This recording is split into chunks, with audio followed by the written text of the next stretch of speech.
السلام علیکم ورحمۃ اللہ وبرکاتہ۔ اما بعد فاعوذ باللہ من الشیطان الرجیم، بسم اللہ الرحمن الرحیم۔ ان اول بیت وضع للناس للذی ببکہ، صدق اللہ مولانا العظیم وصدق رسولہ النبی الکریم الامین، ونحن علی ذلک من الشاہدین والشاکرین والحمد للہ رب العالمین۔ قال اللہ تبارک و تعالی فی شان حبیبہ مخبرا وعامرا، ان اللہ وملائکتہ یصلون علی النبی یا ایھا الذین آمنوا صلوا علیہ وسلموا تسلیما۔ الصلاۃ والسلام علیک یا رسول اللہ وعلی آلہ واصحابہ وسلم یا حبیب اللہ۔ الصلاۃ والسلام علیک یا رسول اللہ وعلی آلہ واصحابہ وسلم یا انتہائی واجب الاحترام سامعین و حاضرین، اللہ کے فضل اور توفیق سے آج سے ہم ایک ایسے موضوع کا آغاز کر رہے ہیں جو انشاءاللہ تعالی ایام حج تک چلتا رہے۔ یہ بھی اس مناسبت سے ہے، پچھلے 5 جمعے آپ نے جنرل الیکشن سن 2018 کے تناظر میں ساری گفتگو ملاحظہ فرمائی کہ اسلام کی نظر میں سیاسی نظام، اس کی اہمیت، ریاست مدینہ کا جو سٹرکچر تھا اور اسلام کی نظر میں ووٹ جو ہے اس کی شرعی حیثیت کیا ہے، یہ سارے پہلو اللہ کے فضل توفیق سے یہاں آپ نے سماعت فرمائے ہیں۔ یہ بھی ایک طرح کی ان لوگوں کے ساتھ ایک مناسبت بھی ہے، اور یہ موضوع ایسا ہے کہ کہہ لیں کہ کچھ لوگ جو عین اس وقت حرمین شریفین کی حاضری سے مستفید ہو رہے ہیں، تو ہم یہ تذکرہ یہاں کر کے گویا کہ ایک لحاظ سے ان کے ساتھ شریک ہیں اور اپنے ایمان کو تازہ کر رہے ہیں۔ یہ جو آیت مقدسہ میں نے آپ کے سامنے تلاوت کی ہے سورہ آل عمران کی آیت نمبر 96 ہے۔ اللہ رب العزت ارشاد فرماتا ہے کہ ان اول بیت وضع للناس للذی ببکہ، کہ پہلا گھر اس روئے زمین پر، یعنی کہہ لیجیے کہ حضرت آدم علیہ السلام کی اس دنیا پر آپ کی آمد کے بعد جو پہلی تعمیر ہوئی ہے روئے زمین پر، وہ بیت اللہ شریف کی ہوئی ہے۔ اور یہ بات بھی ہمارے ذہن میں رہے کہ یہ حضرت آدم علیہ السلام کی ایک خواہش کے نتیجے میں، ایک چاہت کے نتیجے میں اللہ رب العزت نے ان کو اس گھر کی تعمیر کا اور بنا کا حکم دیا تھا۔ حضرت آدم علیہ السلام تو جنت سے تشریف لائے اور وہاں عبادت و ریاضت کا جو ذوق تھا ان کا، اور اس کے لیے جو ماحول تھا، یہاں ایک طرح کی اجنبیت انہوں نے محسوس کی۔ تو اللہ رب العزت نے حضرت آدم علیہ السلام کی اس دلی خواہش اور تمنا کو پورا کرنے کے لیے حکم دیا کہ آپ بیت اللہ شریف، آپ بیت اللہ کی بنا رکھیے، تعمیر کیجیے اس کی۔ اور بیت اللہ شریف یہ گویا کہ وہاں پر حاضر ہو کر، ایک تو ہے وہ نسبت جو یہاں ہم ہر مسجد کے اندر بیت اللہ شریف کی طرف منہ کر کے ایک نسبت ہے وہ جو ہم قائم کرتے ہیں، یہ بھی بڑے اعزاز کی بات ہے۔ لیکن اس کے ساتھ ساتھ وہ فضیلت جو خاص اس مقام کو حاصل ہے، وہ یہ ہے کہ اللہ رب العزت کا عرش ہے، عین اس کے نیچے بیت المعمور ہے، اور عین اس کے نیچے اس دنیا پر، اس زمین پر بیت اللہ شریف ہے۔ اس کا مطلب یہ ہوا کہ جو شخص خاص بیت اللہ شریف کے اندر موجود ہو، مطاف کے اندر موجود ہو، وہاں عبادت و ریاضت کے اندر موجود ہو، تو اس کو یہ بات ذہن میں رکھنی چاہیے کہ وہ اس وقت عین اللہ کے عرش کے نیچے عبادت و ریاضت کے اندر مشغول ہے۔ یہ تصور بڑا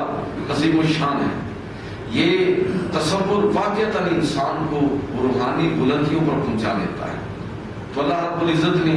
اسی حقیقت کی طرف اشارہ فرمایا کہ جو پہلا گھر اس دنیا کے اندر رب کریم کے حکم کے ساتھ جس کی بنا رکھی گئی، اور حضرت آدم علیہ السلام اس کے بانی ہیں، اس کی تعمیر کرنے والے ہیں، اس کی بنا کر رکھنے والے ہیں، وہ اللہ کا گھر ہے بیت اللہ شریف۔ اس کی یہ فضیلت ہمارے ذہن میں ہے۔ اور دوسری بات کہ اس بیت اللہ شریف کے ساتھ اس دنیا کے اندر گویا کہ تعمیر کی ابتدا ہوئی ہے، حیات کی، انسانی زندگی کے حوالے سے جو تعمیر ہے اس کا آغاز بیت اللہ شریف کی صورت میں ہوا۔ اور اس میں ایک دوسری آیت ہماری رہنمائی کرتی ہے کہ جب تک یہ بیت اللہ شریف قائم رہے گا، دنیا کے اندر موجود رہے گا، اور جب تک بیت اللہ شریف کی حفاظت اور اس کا قیام اللہ تعالیٰ کو مطلوب ہوگا، یہ دنیا قائم بھی اسی وقت تک رہے گا۔ اللہ رب العزت ارشاد فرماتا ہے جعل اللہ الکعبۃ البیت الحرام قیاما للناس، اللہ نے کعبہ اور بیت اللہ شریف کو لوگوں کے قیام اور اس دنیا کے اندر ان کی بقا کا ضامن بنا دیا ہے۔ یعنی اس کا مطلب یہ ہوا کہ بیت اللہ شریف جب تک موجود ہے، آپ نے یہ حدیثوں میں اکثر علماء سے سنا ہوگا کہ قیامت کے نزدیک دین سمٹتا ہوا حرمین شریفین تک رہ جائے گا۔ اور قیامت کی نشانیوں میں سے جو نشانیاں ظاہر ہوں گی وہ یہ ہے کہ بیت اللہ شریف جب تک یہاں موجود ہے تو گویا کہ اس وقت تک قیامت بھی قائم نہیں ہوگی، اور اس وقت تک اس دنیا کی اور انسانوں کی اور انسانی معاشروں کی بقا کی ضمانت موجود ہے۔ آپ دیکھیے بڑا مشہور واقعہ جو آپ نے سماعت فرمایا ہے اور اکثر علماء سے آپ سنتے رہتے ہیں کہ جب ابرہ نے بیت اللہ شریف پر حملہ کیا تو اللہ رب العزت نے ابابیل، ایک بالکل معمولی سا پرندہ، ان کے غول بھیج کر بیت اللہ شریف کی حفاظت ہے اور اس کو تباہ و برباد کر دیا۔ یہ چیز، یہ واقعہ بذات خود ایک اور چیز کی دلیل بھی ہے کہ بیت اللہ شریف، اس پر ہمیشہ ان لوگوں کا غلبہ قیامت تک رہے گا جو دین حق کے علمبردار ہیں، دین حق کے ماننے والے ہیں۔ ابرہ چونکہ عقیدے کے اعتبار سے درست عقیدے کا مالک نہیں تھا، اس لیے اللہ رب العزت نے اس کو اور اس کے لشکر کو ناکام فرما دیا۔ یہ ایک طرح کی دلیل بھی ہے کہ اس گھر کے اوپر غلبہ انہی لوگوں کا ہوگا اب قیامت تک جو اللہ کے رسول صلی اللہ علیہ وسلم کے دین کے ماننے والے ہیں۔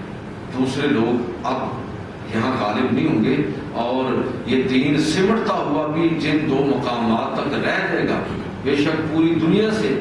وہ سمٹ جائے، ختم ہو جائے، لیکن حرمین شریفین آخر تک، قیامت کے قائم ہونے تک دین کا مرکز اور محور ہے۔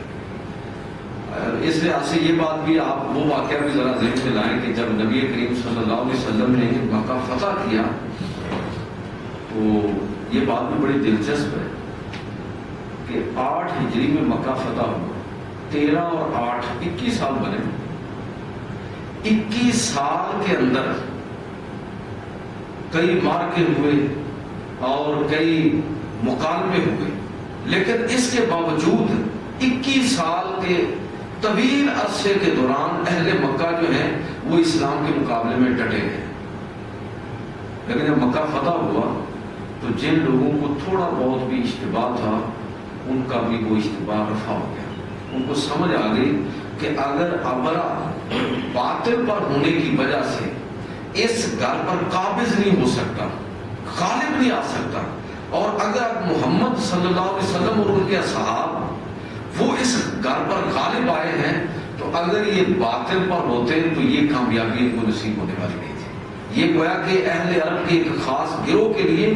یہ چیز بھی دلیل بن گئی کہ رسول اللہ صلی اللہ علیہ وسلم جب بیت اللہ پر آپ بیت اللہ کے اندر داخل ہو گئے اور مکہ پر آپ کا کو ابھی کسی نہ کسی درجے میں تھوڑا بہت شک تھا، ان کا شک رفع ہوا اور وہ سارے ہی لوگ ایک ہی دن کے اندر خاص فتح مکہ کے موقع پر مسلمان ہوئے۔ تو یہ یعنی بیت اللہ شریف کی جو بنا ہے، یہ اس دنیا کے اندر اس زمین پر انسانیت انسانی معاشروں کی تعمیر کا آغاز ہے، اور جب تک یہ بیت اللہ موجود ہے کہہ لیجئے کہ یہ ضمانت ہے کہ دنیا قائم ہے اور انسان موجود ہے، اور جب یہ ضمانت ختم ہو جائے گی تو اس وقت گویا کہ قیامت جو ہے وہ قائم ہوگی۔ ایک پہلو سے یہ فضیلت ہمارے ذہن میں رہے۔ دوسری چیز کہ اگرچہ حضرت آدم علیہ السلام، میں تھوڑی تاریخ آپ کے سامنے بیان کر رہا ہوں کہ حضرت آدم علیہ السلام کے بعد ایک تسلسل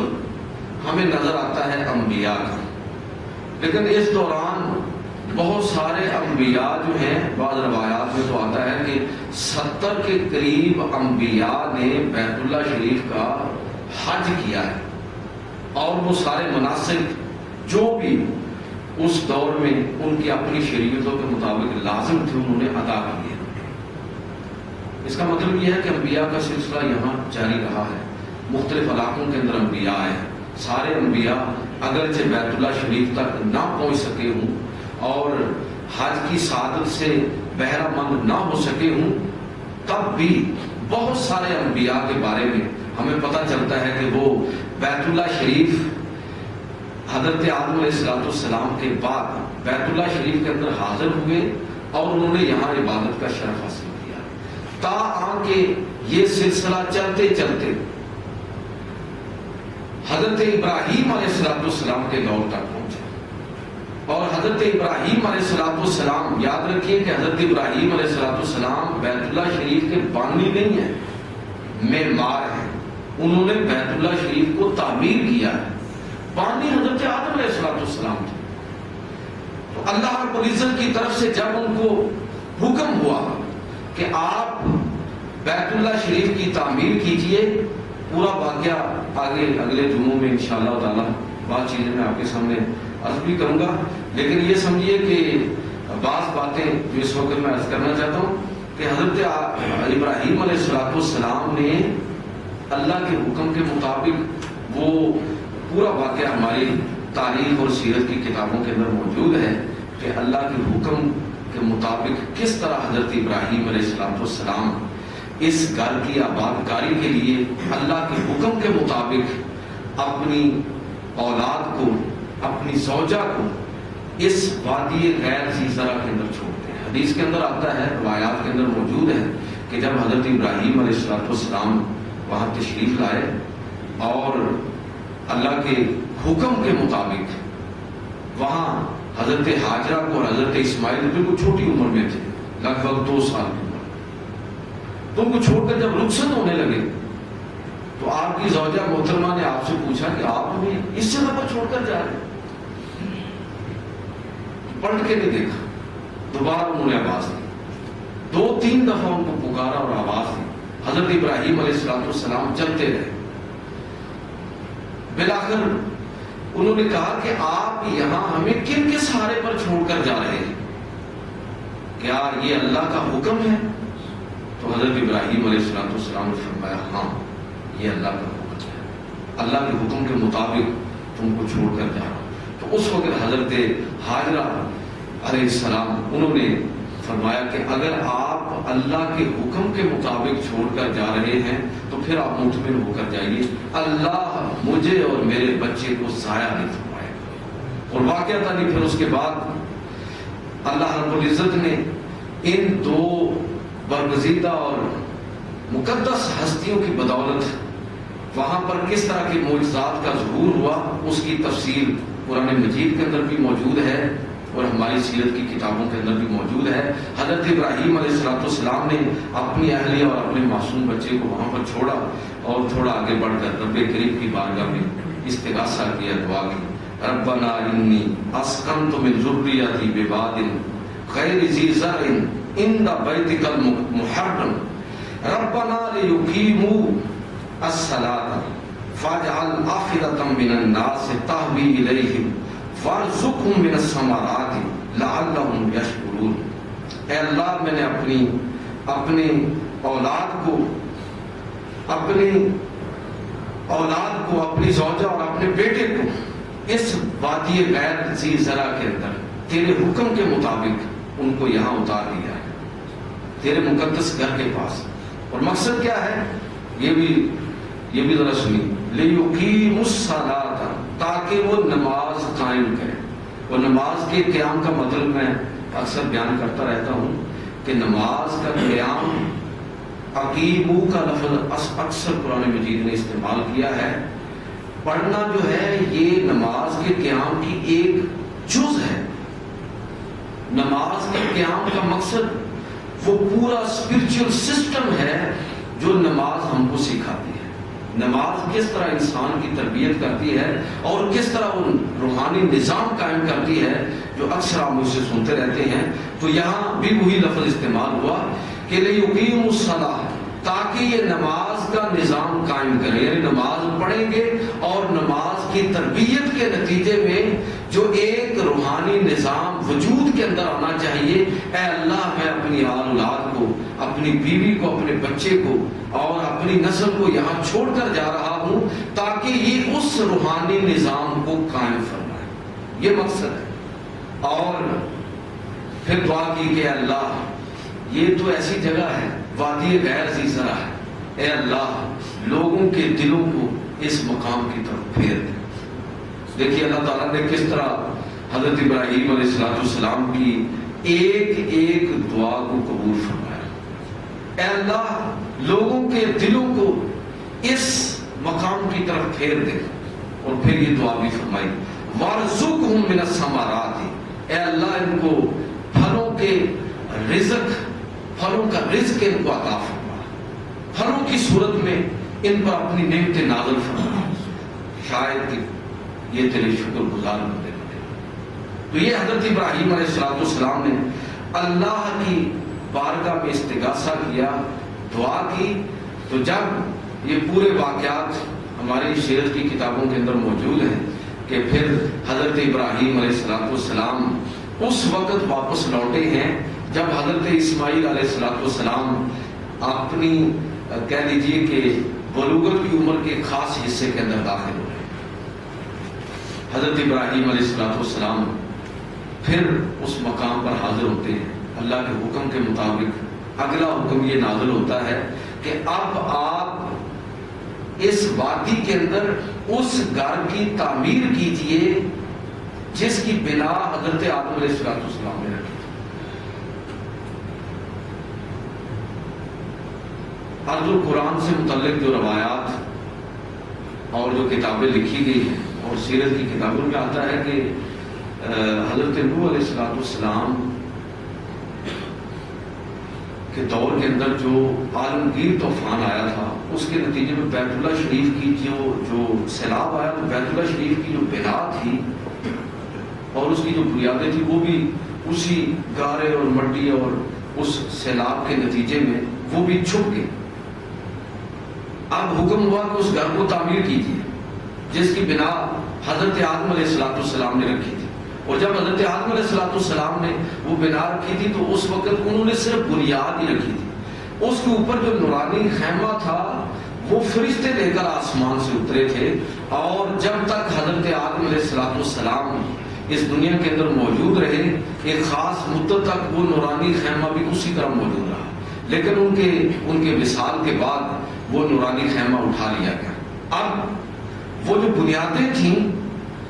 وہ بھی غائب ہیں۔ اللہ رب العزت کی طرف سے جب یہ حکم ہوا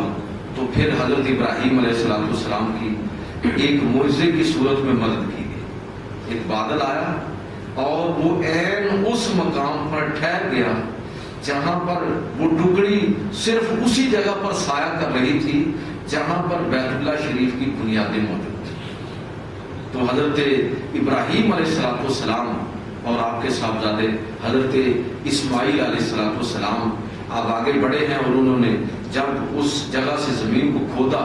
تو وہ اصل بنیادیں جو ہیں وہ دریافت ہوئی جو حضرت آدم علیہ السلام اور حضرت اما حوا علیہ السلام انہوں نے جو بنیادیں رکھی تھی، اس پر پھر بیت اللہ شریف کی جو تعمیر ہے، جو وہ کہہ لیجیے کہ وہ کمرہ ہے، وہ تعمیر ہوا، اور جب وہ گھر مکمل ہو گیا تو اللہ رب العزت کی طرف سے حکم نازل ہوا۔ سورہ حج کے اندر وہ حکم موجود ہے، انشاءاللہ اگلے کسی خطبے میں سورہ حج کی روشنی میں وہ سارے مناسک کا تفصیلی تذکرہ کروں گا، لیکن یہاں ایک مختصر سی تاریخ عرض کر رہا ہوں کہ اس وقت اللہ کی طرف سے یہ حکم ہوا کہ گھر تعمیر ہو گیا، اب آپ لوگوں کے اندر منادی کیجئے کہ وہ اس گھر کا حج کریں، طواف کریں اور اس گھر کے اندر عبادت کے لیے حاضر۔ تو بہت ساری حدیثیں اس موضوع پر روایات موجود ہیں۔ حضرت ابراہیم علیہ السلام نے عرض کیا اللہ میری بات کہاں تک پہنچے گی، تو یہاں تو کوئی آبادی بھی نہیں ہے، تو میں لوگوں کے اندر پوری انسانیت کے اندر منادی کیسے کر سکوں گا اور کیسے اپنا یہ پیغام پہنچا سکوں گا۔ اس وقت اللہ کی طرف سے یہ حکم ہوا کہ آپ بس ندا کر دیجئے،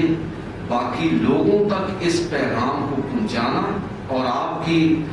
اس ندا کو لوگوں تک پہنچانا یہ ہمارے ذمہ ہے۔ سورہ حج کے اندر ہے، اللہ رب العزت ارشاد فرماتا ہے وَأَذِّن فِي النَّاسِ بِالْحَجِّ يَأْتُوكَ رِجَالٌ وَعَلَىٰ كُلِّ ضَامِرٍ يَأْتِينَ مِنْ كُلِّ فَجٍّ عَمِيقٍ، کہ آپ لوگوں کے اندر حج کی منادی کیجئے، وہ تمہارے پاس پیدل اور دبلی پتلی سواریوں پر سوار ہو کر ہر طرف سے پہنچیں گے، آپ صرف لوگوں کے اندر منادی کیجئے۔ چنانچہ حضرت ابراہیم علیہ السلام جبل ابی قبیس کے اوپر چڑھ کر، یہ جبل ابی قبیس جو ہے، جو دوست حج عمرے کے لیے گئے ہیں، اب تو وہ ظاہر پہاڑی وہ بہت ساری چیزیں انہوں نے کاٹ دی، لیکن کوئی نشان جو باقی ہے، یہ صفات پہاڑی ہے، یہ جبل ابی قبیس کا حصہ ہے۔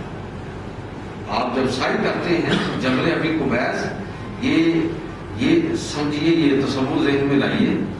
کہ اس پہاڑی پر جو جبل ابی قبیس کا صفا پہاڑی، یہ جبل ابی قبیس کا حصہ ہے، یہی وہ مقام ہے جہاں حضرت ابراہیم علیہ السلام نے کھڑے ہو کر اللہ کی بارگاہ، اللہ کے حکم کے مطابق ندا کی تھی کہ لوگوں بیت اللہ کا حج کرو اور بیت اللہ شریف کے اندر عبادت کے لیے حاضر ہو جاؤ۔ یہاں کھڑے ہو کر انہوں نے ندا کی تھی، اور یہ بھی ہمارے ذہن میں رہے کہ اسی کوہ صفا پر جو جبل ابی قبیس کا حصہ ہے، اسی کوہ صفا پر ہمارے نبی حضرت محمد صلی اللہ علیہ وسلم نے بھی کھڑے ہو کر لوگوں کو دین اسلام کی طرف پہلی دفعہ سر عام جو دعوت دی تھی، کھلے عام جو دعوت دی تھی، تو وہ بھی کوہ صفا پر کھڑے ہو کر، جو جبل ابی قبیس کا حصہ ہے، تو اسی مقام پر کھڑے ہو کر۔ اب آپ ذرا تصور کیجئے نا کہ میں اور آپ جب وہاں جائیں اور ہمارے ذہن میں یہ ہو کہ اسی جگہ پر یہیں کہیں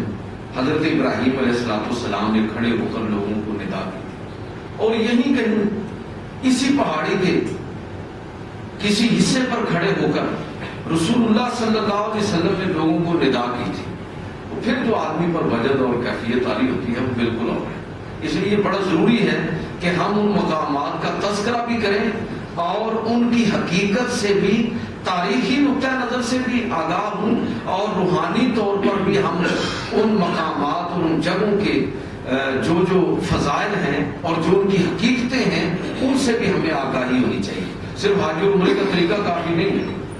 یہ بھی ضروری ہے کہ ہم ان روحانی حقیقتوں کو بھی تھوڑا بہت جانیں اور پہچانیں، پھر زیادہ آدمی لطف اندوز ہوتا ہے۔ بہرحال حضرت ابراہیم علیہ السلام نے وہاں کھڑے ہو کر اللہ کے حکم کے مطابق ندا فرمائی، اور جب آپ نے ندا فرمائی تو حدیث کی کتابوں کے اندر آتا ہے کہ اس وقت اللہ رب العزت نے حضرت ابراہیم علیہ السلام کی اس آواز کو اور اس ندا کو پوری دنیا کے اندر جتنے لوگ موجود تھے سب تک پہنچا دیا، معجزانہ طور پر۔ ہر شخص نے جو کسی بھی جگہ پر موجود تھا، اس نے حضرت ابراہیم علیہ السلام کی اس ندا کو سنا، اور صرف دنیا کے اندر موجود لوگ نہیں بلکہ ان لوگوں نے بھی جنہوں نے ابھی اس دنیا کے اندر آنا تھا اور وہ ابھی تک ماؤں کے رحموں کے اندر موجود تھے، اور جو عالم ارواح کے اندر جن کی ارواح موجود تھی، یعنی میں اور آپ، اس طرح کے جتنے لوگ تھے عالم ارواح کے اندر بھی، ماؤں کے رحموں کے اندر بھی، اور جو دنیا کے کونے کونے کے اندر جہاں کہیں بھی اس وقت جتنی آبادی تھی، جہاں بھی لوگ موجود تھے، حضرت ابراہیم علیہ السلام نے جب اللہ کے حکم کے ساتھ یہ ندا کی کہ لوگوں اس گھر کی زیارت اور اس کے اندر اللہ کی عبادت کے لیے حاضر ہو جاؤ، تو اس وقت سب لوگوں نے حضرت ابراہیم علیہ السلام کی اس ندا کو اس آواز میں استقبال کیا۔ یہ معجزہ ہے۔ اور روایات کے مطابق اس وقت جن لوگوں نے یہ کلمات کہے تھے کہ لبیک اللہم لبیک لبیک لا شریک لک لبیک ان الحمد والنعمت لک والملک لا شریک لک، جن لوگوں نے بھی یہ تلبیہ کہا، یہ تلبیہ اصل میں حضرت ابراہیم علیہ السلام کی اس ندا کا جواب ہے۔ اب جب ہم تلبیہ پڑھیں اور جب اس مقام پر حاضر ہوں تو یہ چیز بھی ہمارے ذہن میں رہنی چاہیے کہ یہ تلبیہ اصل میں حضرت ابراہیم علیہ السلام کی ندا کا ہم جواب دے رہے ہیں۔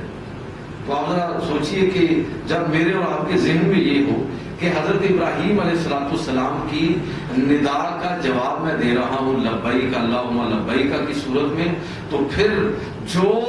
لطف اس صورت میں انسان محسوس کرتا ہے وہ ویسے غفلت کے اندر پڑنا یہ ایک اور بات ہوگی۔ اور آپ جو دوست وہاں گئے ہیں تو آپ نے دیکھا ہوگا کہ ہمارے پاکستانی لوگ جو ہیں وہ تلبیہ پڑھنے میں بھی زیادہ تر انفرادی طور پر ہی پڑھتے ہیں، لیکن دیگر ممالک کا یہ ذوق دیکھا ہے، ہاں جو لوگ حج اور عمرے کے لیے آتے ہیں اور پھر دوران سفر بھی بس کے اندر بھی جہاز کے اندر بھی، تو ان لوگوں کا بڑا ذوق یہ ہے کہ وہ باقاعدہ ایک کورس کی شکل میں اجتماعی طور پر یہ لبیک اللہم لبیک، تو یہ ایک اور روحانی اثر جو ہے اس کا انسان پر مرتب ہوتا ہے۔ تو کہنے کا مقصد یہ ہے کہ بیت اللہ شریف اور اس کے جتنے بھی مناسب ہیں، ایک ایک چیز جو ہے، ایک ایک رکن جو ہے، ایک ایک مقام جو ہے، ایک ایک جگہ جو ہے، اللہ رب العزت نے اس کو اپنے شعار میں یعنی اپنی نشانیوں میں شمار فرمایا، اور ان کی عظمت اور ان کی بزرگی کو تسلیم کرنے والے شخص کو متقی اور واقعتاً ہی اللہ کا خوف اور اللہ کا حکم ماننے والا قرار دیا ہے۔ قرآن مجید فرقان حمید کے اندر آپ وہ ساری چیزیں پڑھتے ہیں کہ کس طرح قربانی کے جانور کا ادب اور احترام کرنا، ویسے جو جانور پر کوئی ظلم کرنا، کوئی زیادتی کرنا عام حالات میں بھی درست نہیں ہے، لیکن خاص وہ جانور کہ جو قربانی کے لیے ہم لیں، چاہے یہاں پر یا ادھر تو آپ جو نظام اس کے مطابق تو یہ ممکن نہیں ہے، لیکن بہرحال اگر جو لوگ کرتے ہیں ادھر اپنے طور پر ادھر خریدیں یا ادھر خریدیں، تو اس کا ایک خاص طرح کا احترام کیوں لازم ہے؟ اس لیے کہ اللہ تعالیٰ نے اس جانور کو شاعر اللہ یعنی اللہ کی کہہ لیجیے کہ اللہ کی نشانیوں میں سائی، اور وہاں پر ایک ایک عمل جو انسان بجا لاتا ہے وہ سارے کے سارے اللہ تعالیٰ کے شعار میں سے ہیں اور اس کی نشانیوں میں سے ہیں۔ اور صحیح بات یہ ہے کہ اگر وہ ساری چیزیں انسان کے ذہن میں ہوں، شاعر کا ویسے لفظی معنی بھی ہمیں معلوم ہونا چاہیے۔ شاعر کا مطلب ہوتا ہے وہ کوئی ایسی علامت، کوئی ایسی نشانی جو کسی نہ کسی روحانی حقیقت کی طرف اشارہ کر رہی ہے، یعنی جس کے پیچھے کوئی نہ کوئی روحانی حقیقت چھپی ہوئی ہو، اس کو شاعر کہتے ہیں۔ مثلا اگر قربانی کی بات کریں تو اس کے پیچھے روحانی حقیقت کیا ہے؟ اس کے پیچھے روحانی حقیقت یہ ہے کہ اصل میں جانور اور گوشت اور کھال یہ اللہ کو مطلوب نہیں ہے، اس کے پیچھے روحانی حقیقت یہ ہے کہ اللہ کو لوگوں سے جو چیز مطلوب ہے وہ نیت کا خالص ہونا ہے اور اپنے رب کی رضا اور ہر عمل کو صرف اور صرف اپنے رب کی رضا کے لیے بجا لانا، یہ مطلوب اور مقصود ہے۔ اسی طرح آپ حج کے موقع پر اور وہاں پر مناسک حج اور عمرہ ادا کرتے ہوئے جو عمل بھی انسان کرتا ہے، جس طرح میں اکثر عرض کیا کرتا ہوں کہ نماز، صرف نماز ادا کرنا اور اٹھنا بیٹھنا اور بس یہ ایکسرسائز، یہ مطلوب نہیں ہے۔ اس کے پیچھے ایک روحانی حقیقت ہے۔ یہ جو ہم کہتے ہیں نا کہ نماز قائم کرنا، تو اس کے اندر وہ روحانی حقیقت ہے۔ نماز پڑھنا محض اس کا ایک حصہ ہے کہ نماز پڑھ کر وہ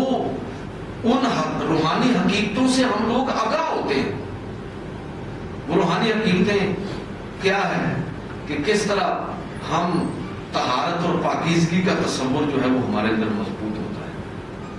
کس طرح ایک ہی صف کی صورت میں ہم اپنے اندر مساوات، اس تصور کو پختہ کرتے ہیں، کس طرح نظم و ضبط سیکھتے ہیں،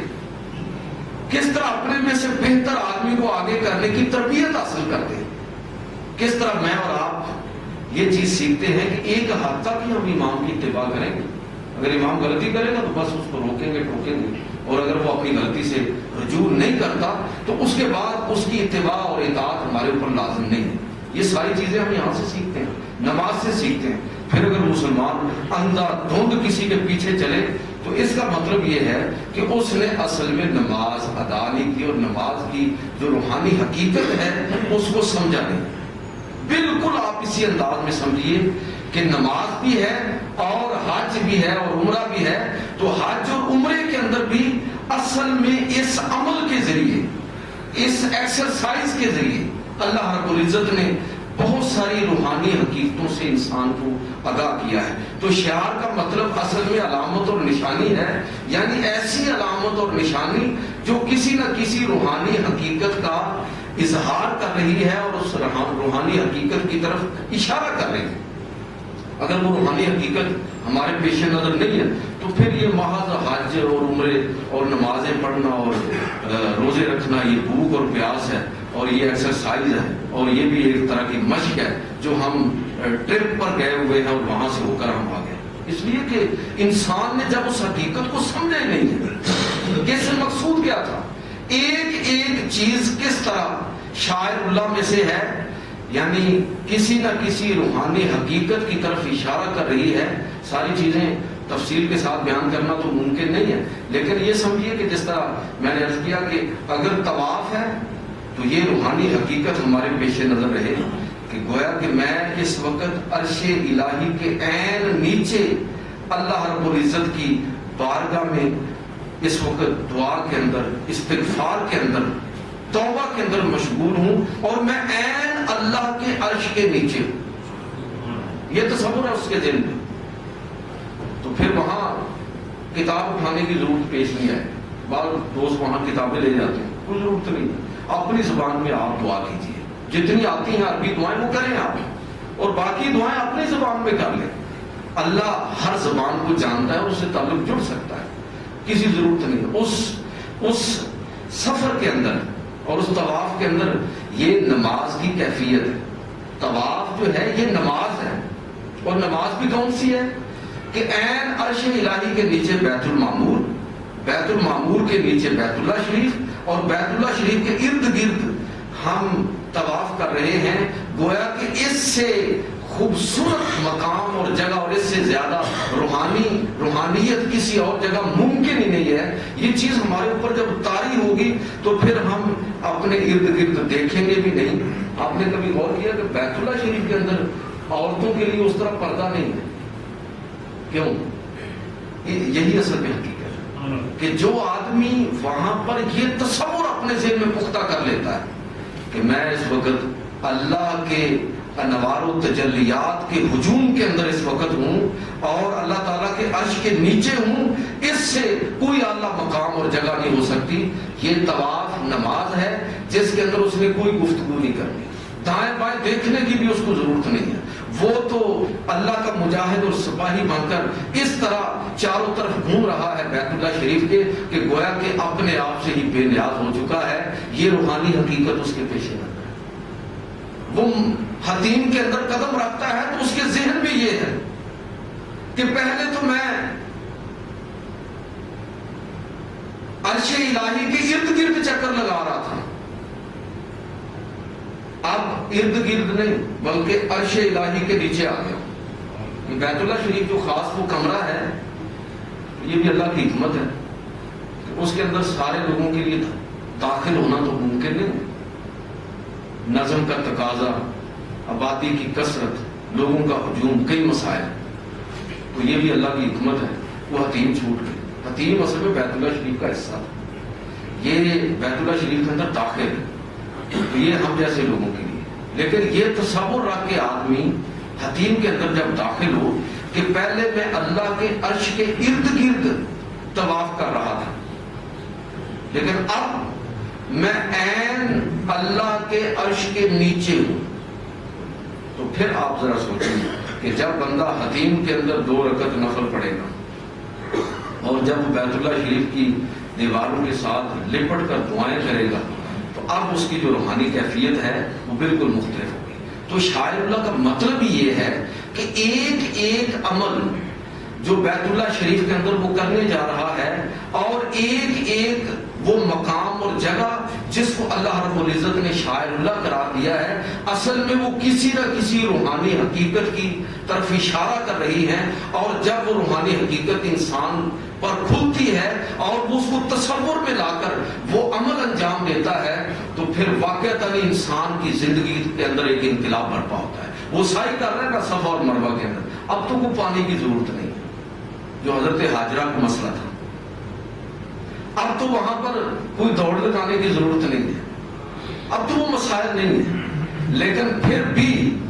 جب سعی کرتا ہے صفا اور مروہ کے درمیان،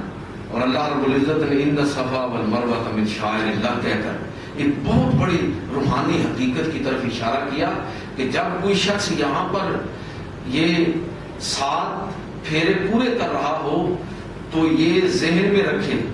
حضرت حاجرہ حضرت اسماعیل کا بچپن، اور یہ ذہن میں رکھے کہ میری ایک بندی اور ایک بچہ،